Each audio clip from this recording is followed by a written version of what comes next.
Welcome to A Conversation with History. I'm Harry Kreisler of the Institute of International Studies. Our guest is Stephen Biddle, who is the Military Fellow at the Council of Foreign Relations and an advisor to General Petraeus in Iraq. Steve, welcome back to the program. Thanks for having me. Let's look at the initial strategy of the Iraq War, the first phase of the war. What was bad about that strategy and why didn't it work? Well, I think the strategy, certainly that we had under General Casey, was a serious mistake because it was built on a mistaken assumption about what the nature of the underlying conflict was. I mean, Iraq is clearly a guerrilla war, car bombings, assassinations. Most Americans, I think understandably, when they look at something that seems superficially guerrilla-ish, tend to think of it in terms of our most prominent guerrilla involvement ourselves, which was Vietnam. Unfortunately, guerrilla tactics get used in the service of many very, very different strategic ends. And the strategic ends being served by our opponents in Vietnam were dramatically different than the strategic ends being pursued in Iraq. That in turn means that the nature of the war is different in ways that would make the things that might have made sense in Vietnam seriously problematic in Iraq. And I think what you had happening early in the Iraq conflict is because of this largely implicit assumption that if it's a guerrilla war, the way you ought to wage it is to go back and fix the mistakes we made in Vietnam, was a strategy and a policy that represented, mostly implicitly but nonetheless powerfully, an attempt to undo the mistakes of the 1960s and get it right this time. And the result of that was a series of policies that actively made things worse in Iraq rather than better. Now let's be more specific about the differences between Vietnam and Iraq, because this is an analogy that comes up again and again. Oh, it is. The critical difference between Vietnam and Iraq is that Vietnam, underneath it all, was a classical ideological insurgency, whereas Iraq is not. Iraq is what I would call a communal civil war. A classical ideological insurgency is, at the end of the day, a war of ideas. You have an insurgent group that's making a claim to represent the interests of everyone in the country against a government that they see as narrow, particularist, often class-based, and a puppet of foreign interests. In Vietnam, a puppet of the United States. And you have a government that's attempting, by contrast, to reach out to a relatively undecided majority of the population and say, no, no, no. Our ideas for how to govern this country are better for you than those of this insurgent group that's claiming that we're a narrow particularist defender of foreign interests. And these two groups, the insurgency and the government, through a combination of persuasion and really brutal negative coercion, compete for the loyalty of the population at large. Iraq, by contrast, is not a war of ideas. Iraq is primarily a war of identity, in which Shiites, Sunnis, and Kurds are all desperately afraid of one another, and for perfectly understandable reasons fear that if one of their internal rivals captures the coercive instruments of the modern state, the result would be genocide visited against them. But there's nobody in Iraq floating manifestos for what form of government would best serve the interests of all Iraqis, because no one's trying to persuade anybody else. The groups are hardened, mutually exclusive, and the conflict is essentially zero-sum.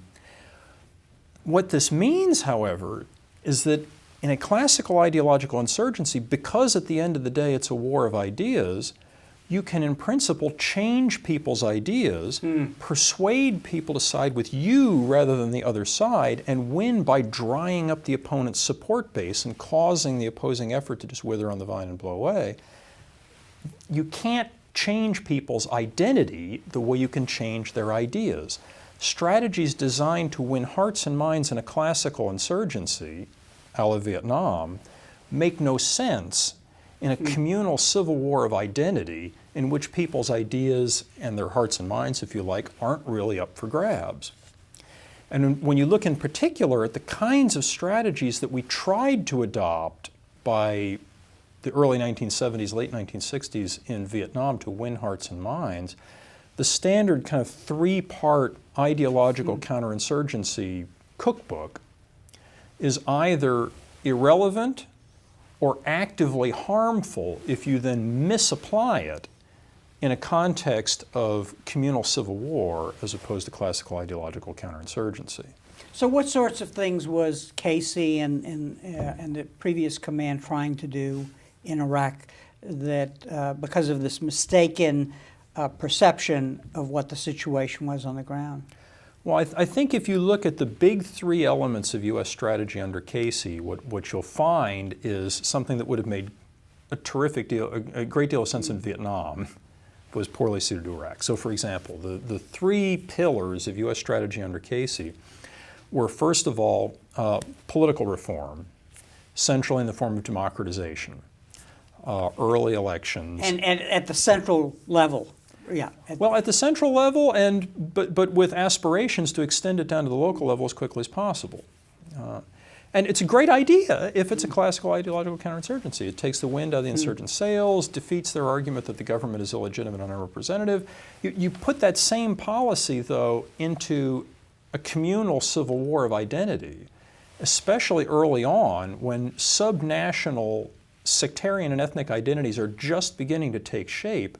And what you do is you dramatically accelerate the process of breaking the society down into its component factional parts. Overwhelmingly, the easiest way for me to get votes as perhaps a Shiite politician in Iraq in, let's say, 2004, is to demonize some group that my natural constituency is already somewhat afraid of. So I campaign on the basis of elect me or these demon Sunnis are going to take over the government and visit genocide on you. Sunnis, if they had participated, had the same incentives. Kurds have the same incentives. The electoral process accelerates the breakdown and the centrifugal crack-up of Iraqi society. So the first key element of our strategy, rapid democratization, would have been helpful in Vietnam, actively made things worse in Iraq.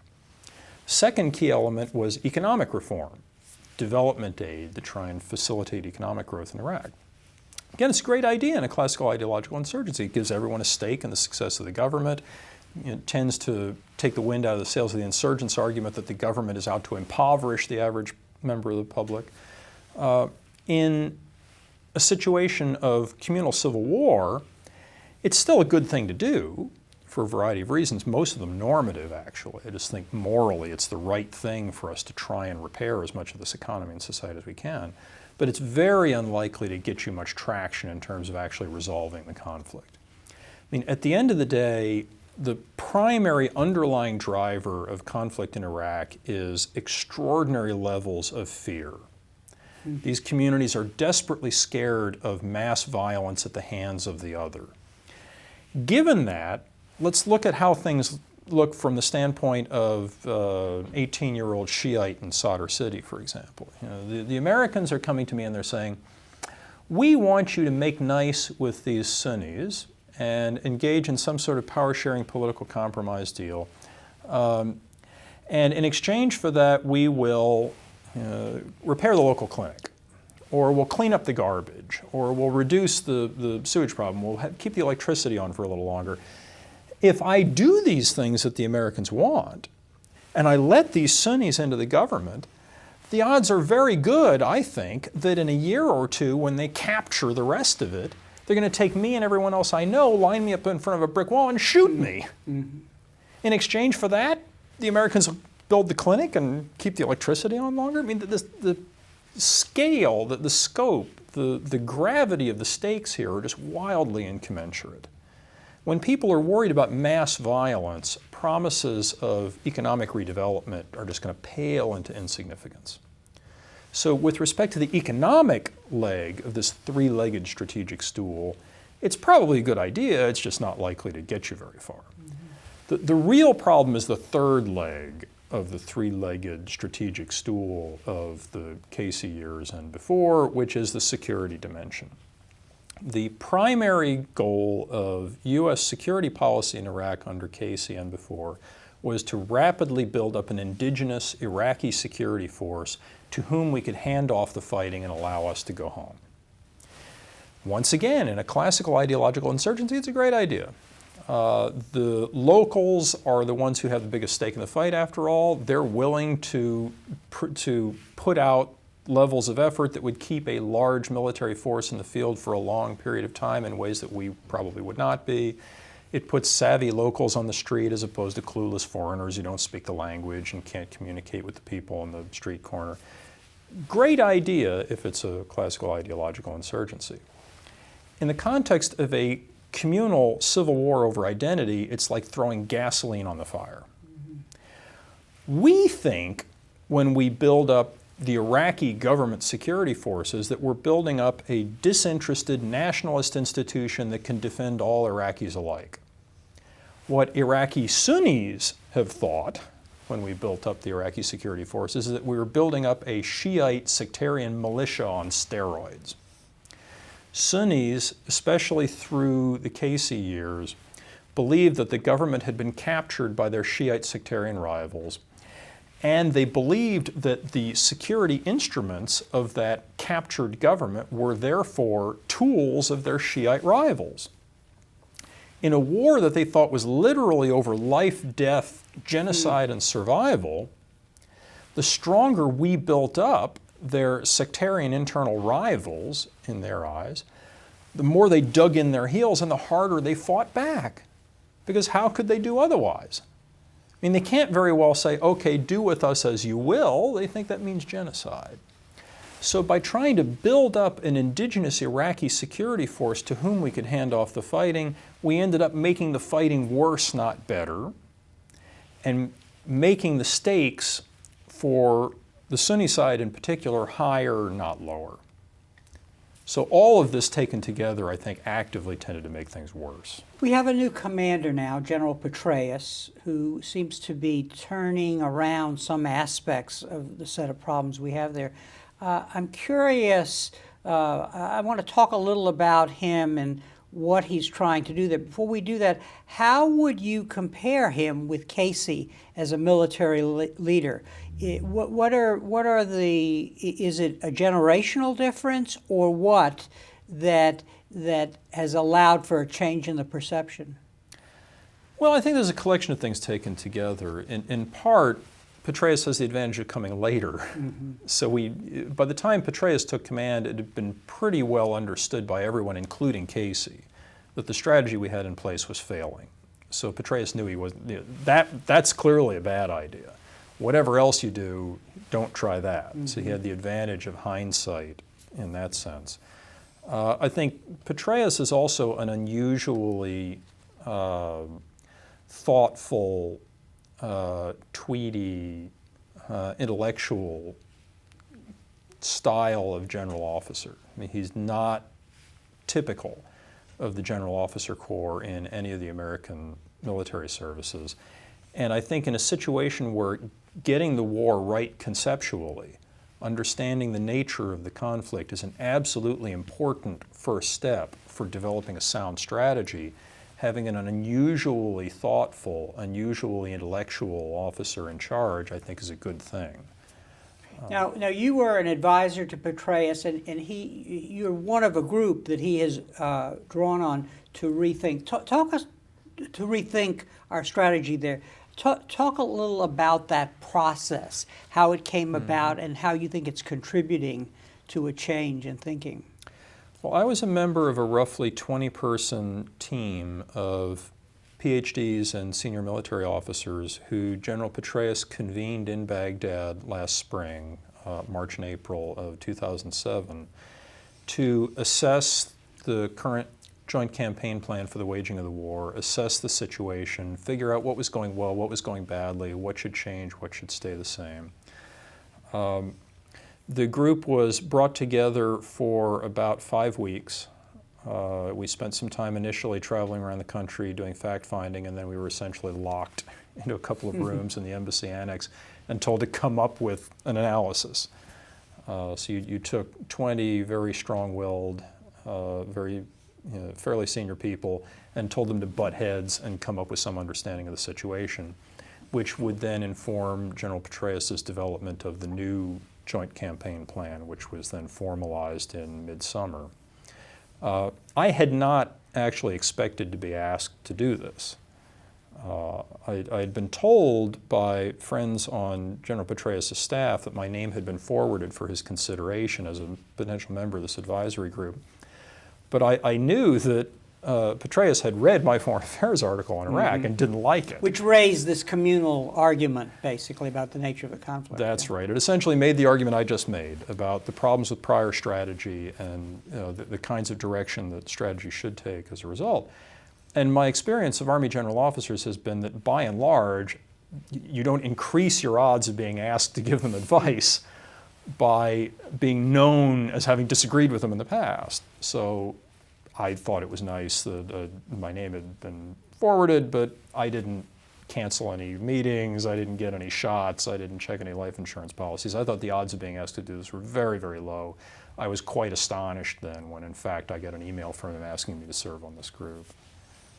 And so what is the new strategy? What does this conceptual insight lead to in terms of, well, how do we implement it? What do we do? Well, the new strategy is all about trying to get a compromise political reconciliation deal between Shiites, Kurds, and Sunnis. Originally, when the surge began, before the new strategy was formally articulated, interestingly, we didn't have a new campaign plan, a new set of orders for waging the war until midsummer. The idea set that differed so much from the Casey plan when Petraeus took over was beginning to be implemented on a tentative basis as early as January and February. Originally, that idea set focused on the problem of getting a safe negotiating environment in which you could imagine national level leaders of these three internal factions coming to a power sharing deal. The idea was the background violence level, especially in the national capital, is so high that we can't possibly get the kind of power sharing compromise that normally makes sense for terminating a communal civil war. We recognize that this is essentially a communal civil war. We recognize that in order to get a resolution, you have to have a power sharing deal yielding a ceasefire. The reason we can't get it, so the logic went, is with the car bombing every 30 seconds, no one feels safe for making compromises that involve inherently a substantial degree of risk. The first thing we've got to do, therefore, so went the argument, is increase the U.S. troop count to the point where we can pacify the national capital, get the violence level down, and create a safe space within which national leaders could negotiate and reach a deal. The increase in troops that started in January and didn't actually reach fruition until early summer did in fact depress the background level of violence. The original logic for the surge, however, that if you build it, they will come, if you create this safe space, they will then reach a deal, hasn't come to fruition. The violence is down, the political deal hasn't happened. Interestingly, though, although the original idea for the surge was very much oriented at a national level grand compromise bargain, as we were starting to implement this, a largely unplanned, largely unanticipated second route through which you might get something like compromises yielding a national ceasefire dropped into our lap more or less accidentally.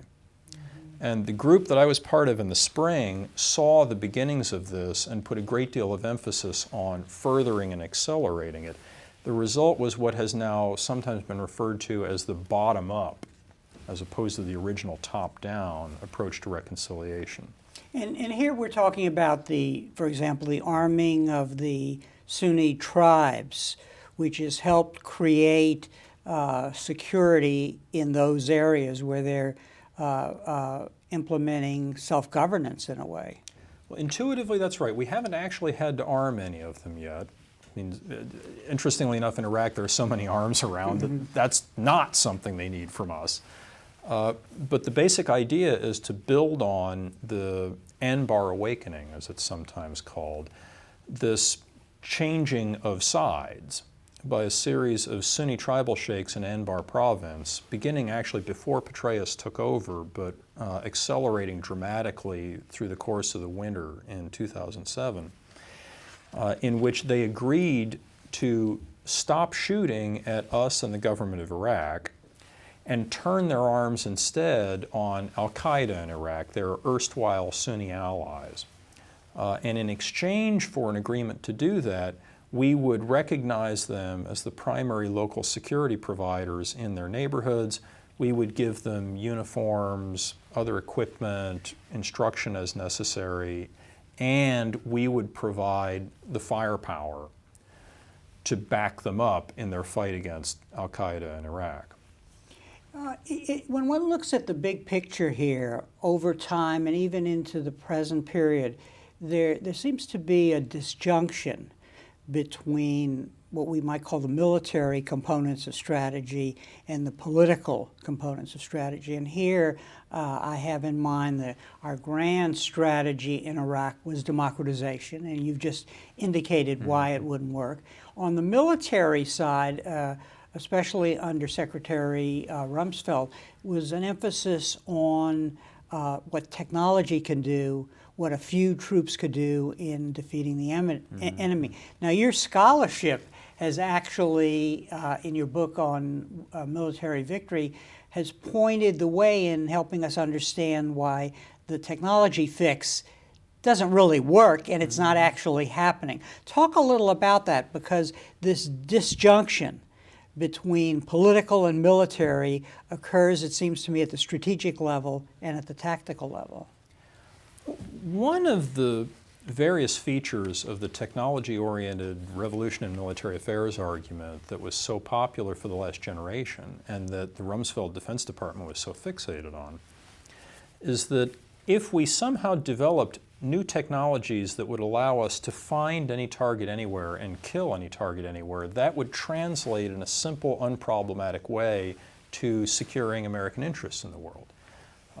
And in the 2003 campaign to topple Saddam, for example, implicit in the campaign plan was this idea that if we destroy all of Saddam's tanks, armored personnel carriers, artillery, and weapon of mass destruction delivery systems, the rest will be fairly straightforward. I mean, the man will have no ability to defend himself anymore, his government will fall, and then we'll be able to create the society that we want to in Iraq.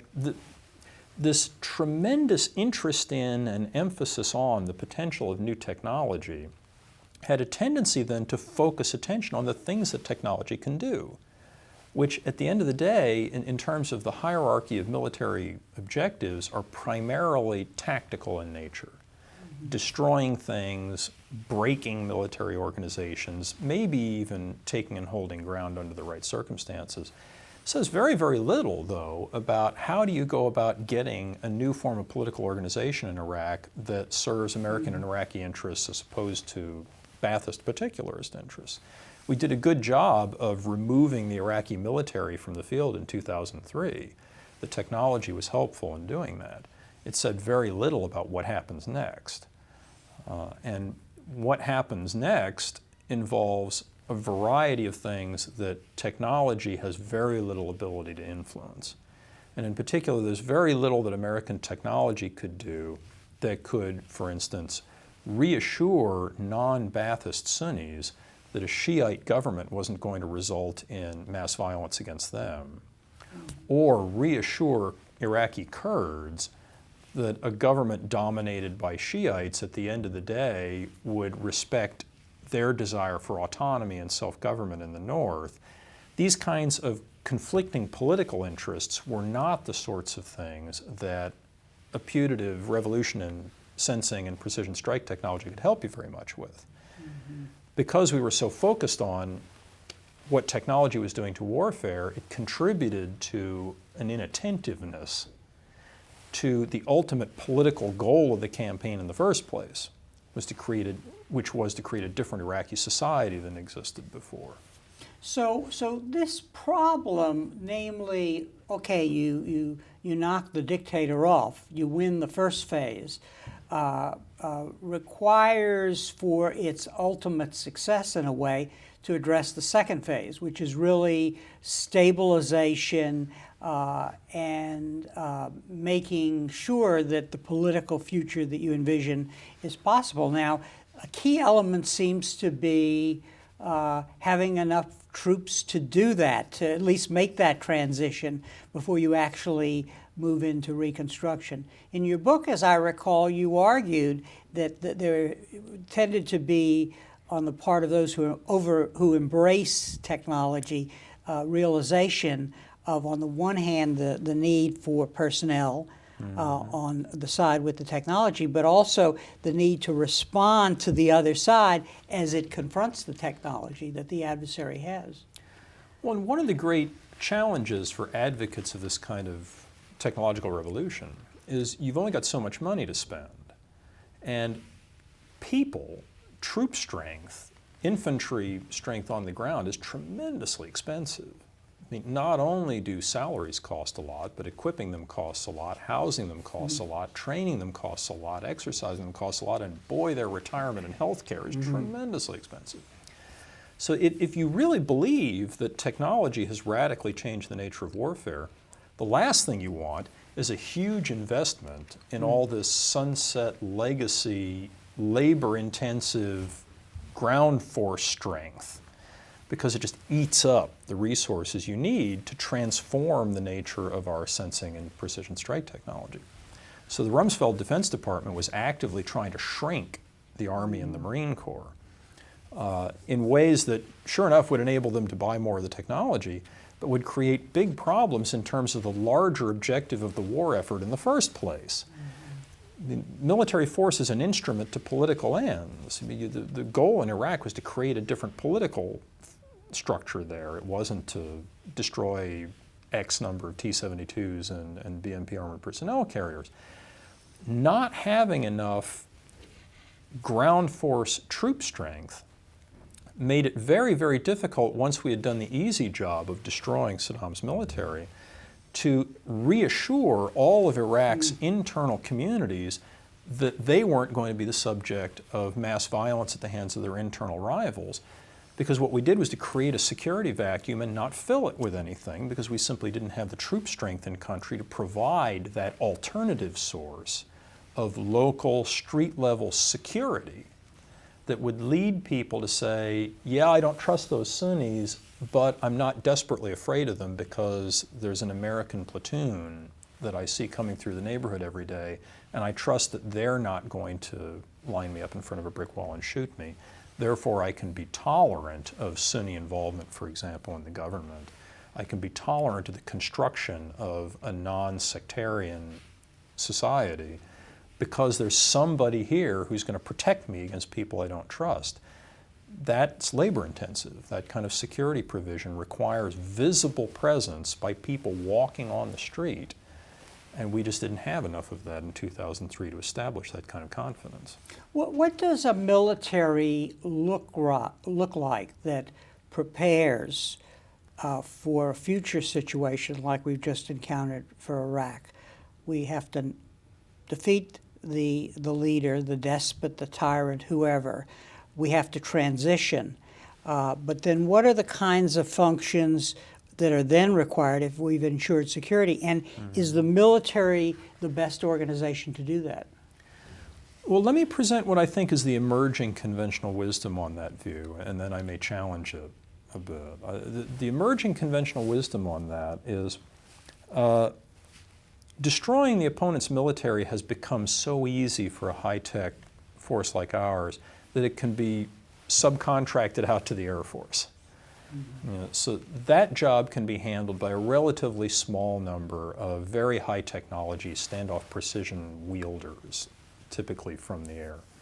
The big problem, so this argument goes, is what happens next, providing this kind of local security that's required to enable a society to rebuild. And that's inherently manpower intensive. Therefore, what we ought to do is take the majority of the U.S. military, the Army and the Marine Corps, shrink the Air Force and the Navy, because you don't need a lot of standoff precision to do that job anyway, swing those resources into the ground forces, reduce the capital intensity of the ground forces themselves, get rid of the tanks and the heavy artillery and the combat engineering and the air defense and all those things. Not to worry, those jobs are easily performed by the Air Force from standoff precision. And instead, let's increase infantry strength. Let's increase military police strength. I mean, who better to provide the policing work to make people feel secure in their neighborhoods than police? Mm-hmm.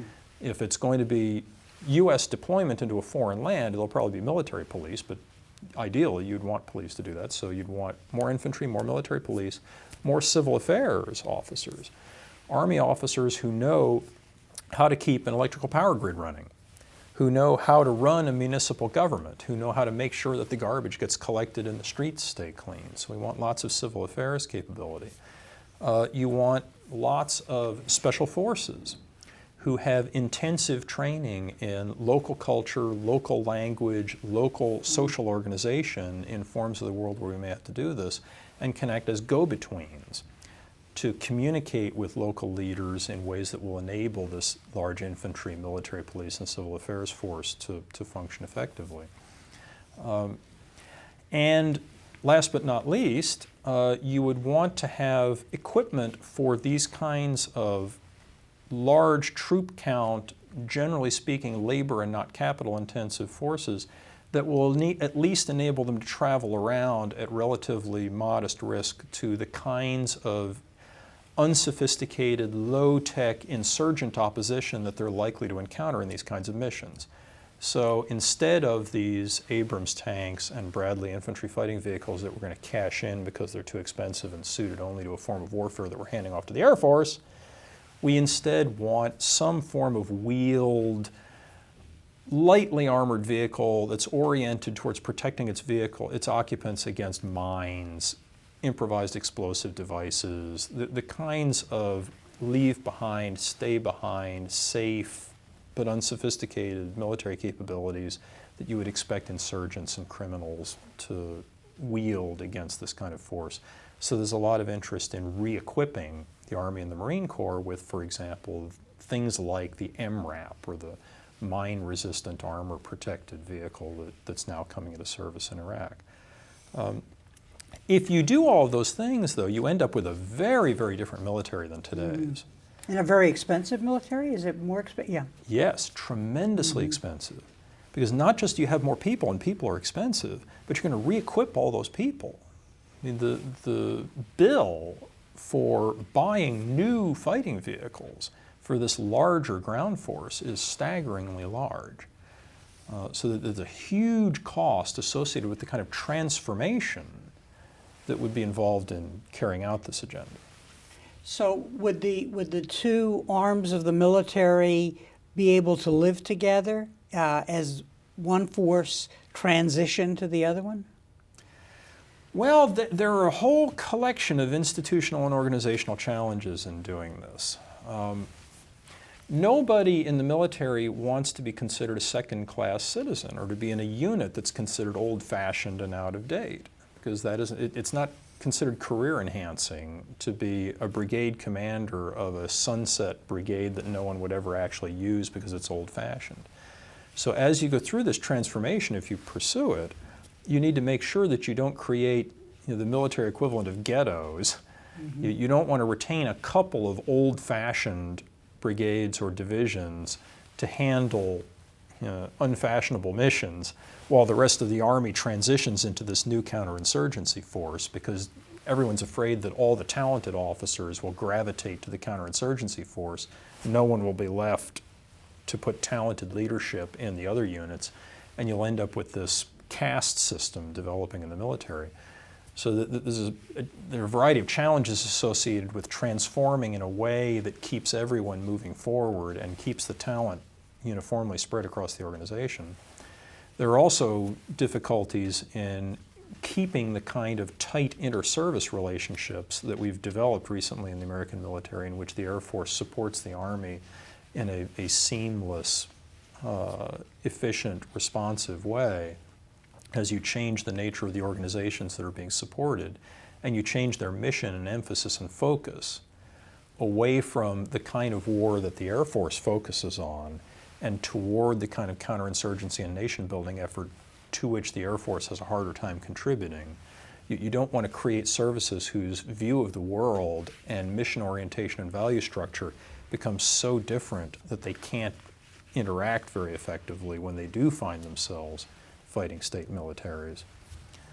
I think there's also, in some ways, a bigger problem on the horizon, in that this entire new transformation agenda really involves taking a military that was pretty good at a variety of things, but in a sense was a jack of all trades and perhaps a master of none. It was probably a master of high-intensity major warfare against other states, but as a secondary accident, it was okay, tolerable at other things. And restructuring it around one particular mission in ways that could very well make it even worse at the other secondary missions than the U.S. Army was in 2001, 2002, when its focus was on major combat and counterinsurgency was secondary. This kind of transformation agenda creates a very specialized military instrument, and we need to think carefully about whether that's a good trade. So in a way, what you're saying is that we might be preparing to fight the last war, which we're still in, to the detriment of broader strategic issues such as the rising of China in Asia. The rising of China in Asia, or for that matter, a change in the nature of the kind of non-state opponent that everybody right now is so focused on. I mean, right now the conventional wisdom is the future of warfare isn't fighting states. Yeah, there's China off on the horizon. We'll let the Navy and the Air Force worry about that. Maybe in 10 or 15 years they'll become a great power. Who knows? The future of war, so goes the popular argument today, lies in things like the Iraqi insurgency. These sub-state, guerrilla, militia, irregular military organizations. And the argument that we should transform the military around this low-tech, high-manpower conception designed to do a better job of waging counterinsurgency in Iraq is built on this notion that the future of non-state warfare looks a lot like Iraq. I mean, among the various ironies of this is that the way to be seen as being an out-of-the-box, futuristic, forward-looking thinker at the moment is to reorient the military around fighting the most immediately previous war in Iraq. I think there are a variety of reasons to suppose, though, that this conception of the nature of future warfare against non-state enemies may be very narrow and particularist. And we could very well, I think, end up in situations where, in fact, the nature of non-state military opposition could very well change in ways that could make this very specialized military that we're creating on the basis of our experience in Iraq from 2003 to 2007 much less capable than we think. Does the Lebanon War of 2006 augur well for a decision to repeat the Iraq War? I think the 2006 Lebanon campaign is quite fascinating in this context. I mean, Israel, a westernized state military, fights Hezbollah, this transnational, non-state, irregular guerrilla organization. Most people would have imagined that it would look kind of like Iraq. The Israelis, interestingly, prior to 2006, had essentially bought both of these American revolution and warfare arguments. For state opponents like Syria, they bought the high-tech revolution argument. The Israeli Air Force will deal with that through standoff precision strike. The ground forces, they thought, are dealing with the future of non-state opposition in irregular methods, and so they were in the process of transforming the Israeli ground force to deal with the Intifada by making it lighter, more personnel intensive, and by focusing it not on conventional warfare against a sophisticated enemy, but on policing and counterinsurgency and pacification and population security for controlling a Palestinian population in the occupied territories.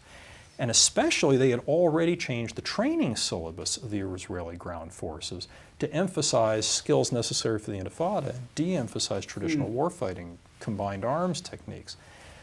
And then they invade Lebanon south of the Litani River, and they discover that Hezbollah has actually developed a surprisingly traditional, surprisingly conventional style of military operations. If you look at least what's been published about Hezbollah's behavior in 2006, their defensive doctrine in the south of Lebanon looked an awful lot like the Wehrmacht's defensive doctrine on the Eastern Front in World War II. Very sophisticated use of local cover and concealment, a hedgehog defense in depth system oriented around control of fortified villages at critical road junctions, and a substantial ability to reduce the ability of Israeli standoff precision to find and destroy targets in advance. The result of a non-state enemy, which had nonetheless developed the skill set required to fight in a surprisingly conventional way, was when a state military like Israel that had stopped training for conventional warfare and had started to restructure itself in the way we're now talking about doing, crossed the border and entered Lebanon, is that it absolutely had its hands full. And they had a tremendous amount of difficulty trying to recover these kinds of traditional classical combat skills for fighting a non-state enemy who had adopted a way of fighting that looked a lot less like the Iraqi insurgency and a lot more like better trained state opponents. And the result, I think, was very, very near defeat for a state military at a huge numerical advantage against a supposedly unsophisticated non-state opponent. What you're saying, I think, if I can try to sum up, is that warfare changes, but not as much as we think when we embrace the new formats, the new technologies, and so on. And what really is required here is a kind of flexibility, a nuanced perception of what's going on. But then my question is, if a small state like Israel fails in this regard, what happens to a large empire like the United States with such a large global military force? Well, the kind of preparation that's necessary for this sort of future is very, very challenging for the United States. I mean, especially given the point, as you suggest, that we Americans are so fascinated by change and novelty that we tend to overlook long trends of continuity in the nature of war. And in this particular context, I don't think we can safely assume that warfare has now been transformed to the point where opposition will be exclusively unskilled, irregular, unsophisticated guerrilla armies of the kind that we have often faced in Iraq. Nor can we assume, however, that the opponent is exclusively sophisticated, traditional, conventional military organizations, whether they be in the hands of people like Hamas or someone else. We're going to face a future in which I think we're going to see both. And the difficulty here is that means that we then can't optimize the U.S. military around any of them. Now, this is a problem for force structure and design to some degree. I mean, how many infantry brigades do we own as opposed to how many tank brigades and so on? The biggest problem, however, is our training syllabus and the way we prepare our troops. The U.S. military is accustomed to being exceptionally good at what it does. What it would like to do, if you let it, is to say the future is X. The future is insurgency and counterinsurgency, or the future is major warfare against other states, so that it can focus on that and get extremely proficient at it. If the reality, though, is that we can't rule out sophisticated opponents or unsophisticated opponents, and the demands of those kinds of warfare are different, the military is going to have to split its attention among very different activities in ways that's going to make it impossible for them to be as proficient at any of them as they remember having been in major warfare prior to 2003. And the culture of the institution is going to resist that. In a sense, what I'm arguing is that to meet the demands of the future is going to require mediocrity at everything. To become extremely proficient at one thing is to become unacceptably incapable at something else. We can't tolerate that in a future in which we're going to encounter both of these kinds of challenge, and that's going to mean that the military is going to have to deliberately accept not being as good at major combat as they were before 2003, and not being as good at counterinsurgency as they are right now.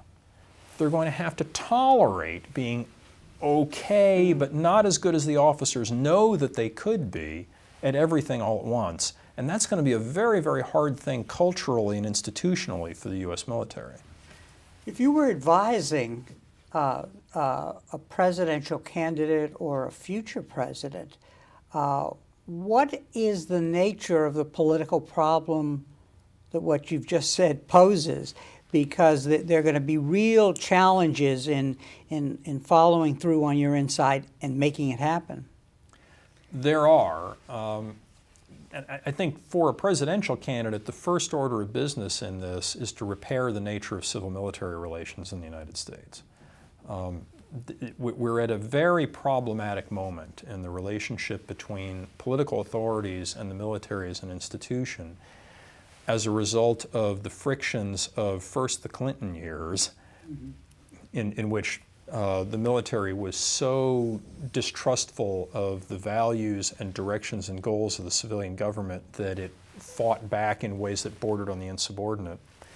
Then you got a 180-degree change in the Bush administration, in which a very assertive civilian regime dominated the officer corps and suppressed dissent from the officer corps in a way that produced bad or insufficient military advice. We're now in an environment where the military is going to be asked to do, I think, something that it doesn't want to do, split its attention in ways that prevent them from being as proficient as they want at anything in particular. That's going to create a lot of potential friction if we get either of those two solutions, an insubordinate military or an excessively subordinate military. This won't work very well. It's going to require a very difficult process of reconstructing a relationship between the civilian and the military characterized by what Elliot Cohen has called an unequal dialogue and productive tension, in which the military is subordinate but makes its views known. The civilian government is in control but tolerates dissent. That's a very, very hard balance to maintain. And before we can get to that national debate on that subject, we're going to have to solve this Iraq conundrum, which I want to go back to, because the political momentum at home seemed to be for withdrawal. What would be the consequences of a precipitous withdrawal? And then is this new Petraeus strategy attempting to prepare us for withdrawal in the midterm? Well, let me set the question of withdrawal into the context of the requirements of civil war termination in conflicts like this. And in particular, if you view this as the kind of communal civil war we've been talking about and not as an ideological counterinsurgency, there are two key requirements for success. You need to get a power-sharing deal that yields a ceasefire, but then you need to have peacekeepers from outside the system police the ceasefire that results. The locals don't trust each other with guns. That's the reason you got a civil war in the first place. Even if you get the ceasefire, it requires a perhaps 20-year-long presence by outsiders to keep that ceasefire stable. Now, we're at a very interesting moment in Iraq right now, where as a result of the rapid expansion of this Anbar model, this process of local ceasefire agreements between the United States, the government of Iraq, and individual factions taken alone, we have had a dramatic increase in security around the country. I mean, much of the Sunni insurgency has essentially left the field in a series of local ceasefire agreements with individual American commanders on the scene. This process of local ceasefire negotiation has started to spread into the Shiite community. If this process continues to unfold in this way, and that's a big if, it might or it might not, it's gotten to the point where it's at least plausible to suppose that perhaps if we continue to get lucky, we might get something that looks like a national level ceasefire. We might actually be able to get the first of the two central requirements of civil war termination for Iraq. The problem is that leaves you with the second one. And the second one is going to be politically very difficult for the United States. We are the only plausible provider of this kind of peacekeeping, policing, stabilizing role to keep these local ceasefires stable in Iraq. No one else is going to line up to go to Iraq as blue-helmeted UN peacekeepers anytime soon. The political debate in the United States, though, has tended to be oriented around the hope and the expectation that as soon as we get this country stabilized, everybody will come home. There's going to be huge demand if we continue to get fortunate and violence continues to come down, to take a peace dividend in the form of major withdrawals of large fractions of the U.S. military in Iraq.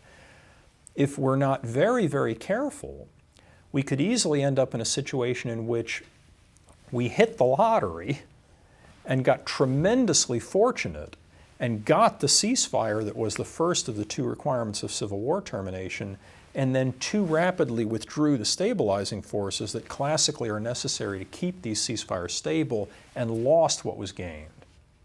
Realistically, how long do you think we'd have to stay, and with how many troops, to achieve the second goal? Let me start with how long and go to how many. How long is a generation? To get to the point where the locals trust each other and no longer require a stabilizing presence from outside, I think you have to get the rise to leadership age of a generation that is not caught up in the sectarian conflict of 2003 to 2007, 2008. So that's a long, long time. Now, let me then speak to the question of how many. And that answer changes over time. Initially, you want as many as you can possibly get. I mean, the literature on peacekeeping, such as it is, says that in an ideal world, you'd like to have one peacekeeper per 50 members of the population. If you apply that to Iraq, you get something like a requirement for 500,000 peacekeepers, which we're obviously not going to get. So no matter what you do in Iraq, you're stuck with fewer peacekeepers than you would like. What that implies, I think, is that if we want to maximize, if we continue to get fortunate and we get the ceasefire, to keep it stable, we want to keep as many Americans there as we're able to sustain, so as to try and keep the thing stable. That requires somebody to do a careful staff study in the Pentagon to get you an exact number. My hunch, we apparently cannot sustain 130,000 soldiers in steady state in perpetuity. If I take a guess, I'd say 90, 100,000 maybe is the most that we could sustain. That requirement is not the same through this entire period, though. Historical experience suggests that if a large peacekeeping force establishes that violations of the ceasefire will be punished, and they'll be punished aggressively and forcefully, over time the demand for troop strength goes down. First of all, we have many fewer peacekeepers in the Balkans now than we did initially after Dayton was signed and initially after the Kosovo War ended. Secondly, whereas no one's willing to come in and do this job now because they think of Iraq as a war, if 4 or 5 years of apparent peace makes it look like a peacekeeping mission and not a warfighting mission, the willingness and ability of the UN to provide peacekeepers to lighten the burden on the United States goes up substantially. So initially, I think we need, if we continue to get lucky, as large a peacekeeping force as we can sustain. Somebody's going to have to stay there for 20 years. The presence of U.S. forces to do that will go down over time. But if we try and nickel and dime this and bring them home too early, we run the risk of undermining the prospects dramatically in the process. Steve, I want to thank you very much for being here for our program and really pleasure. giving us this overview of the situation in Iraq and what our options are for the future. Thank you. Thanks for having me. And thank you very much for joining us for this conversation with history.